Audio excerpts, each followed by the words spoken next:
friends, good evening. Shree's Harvest and Homeல இருந்து வெண்பொங்கல் செய்யறது எப்படின்னு பார்க்க போறீங்க. வெண்பொங்கல் செய்யறதுக்கு தேவையான பொருட்கள் பச்சரிசி, பாசிப்பருப்பு, கேஷ்யூஸ், பெருங்காயம், கரி லீஃப் தாளிப்பதற்கு, மிளகு கொஞ்சம் 1 டேபிள்ஸ்பூன், ஜீரகம் 1 டேபிள்ஸ்பூன், 1 துண்டு இஞ்சி அண்ட் 1 பச்சை மிளகாய். அரிசியோட அளவு 1 பங்கு அப்படின்னா மூங் தாலோட அளவு அரை பங்கு. ஃபார் எக்ஸாம்பிள் 1 டம்ளர் அரிசி எடுக்கிறீங்கன்னா, பச்சரிசி எடுக்கிறீங்கன்னா அரை டம்ளர் பாசிப்பருப்பு. இதுதான் இதோட அளவுங்க. இந்த வெண்பொங்கலுக்கு கத்திரிக்காய் சட்னி அருமையான காம்போ.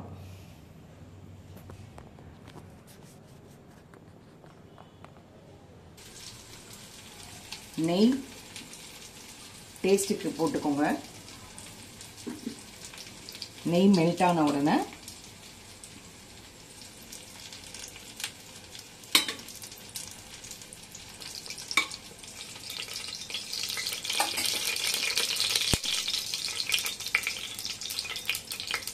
மிளகு ஜீரகம் போட போகிறோங்க.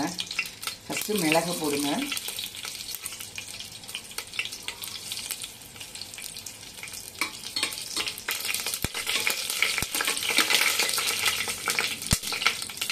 மிளகு பொரிஞ்ச உடனே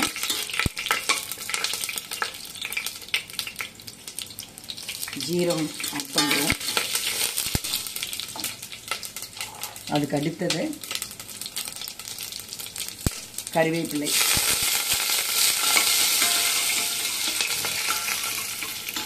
இப்போ இஞ்சி நம்ம வச்சிருக்க அளவு பச்சை மிளகாய் ரெண்டையும் போடணும்.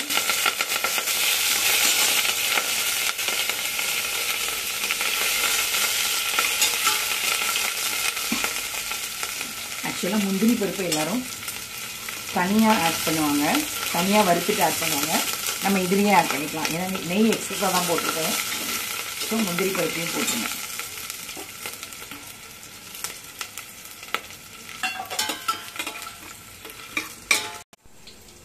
இப்போ எடுத்து வச்சுருக்க அரிசி பருப்பை சேர்க்குறாங்க.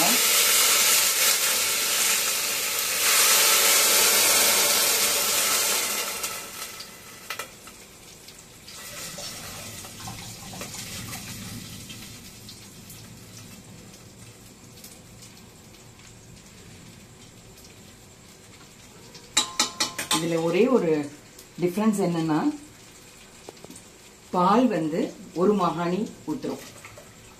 ஆக்சுவலாக 1 மாகாணி அரிசி எடுத்தோம், அரை மாகாணி பருப்பு எடுத்தோம். அதுக்கு 4 மாகாணி தண்ணி எடுத்துருக்குறோம், 1 மாகாணி அளவு பால் ஊற்றிருக்கிறோம். பச்சை பாலும் ஊற்றலாம், காய்ச்சின பாலும் ஊற்றலாம். இப்போ தேவையான அளவு உப்பு சேர்த்துக்கோங்க. குக்கரை மூடி வச்சிட வேண்டியதாங்க. விசில் வந்து ஒரு 7-8 விசிலுக்கு நீங்கள் விட்டுடலாம்.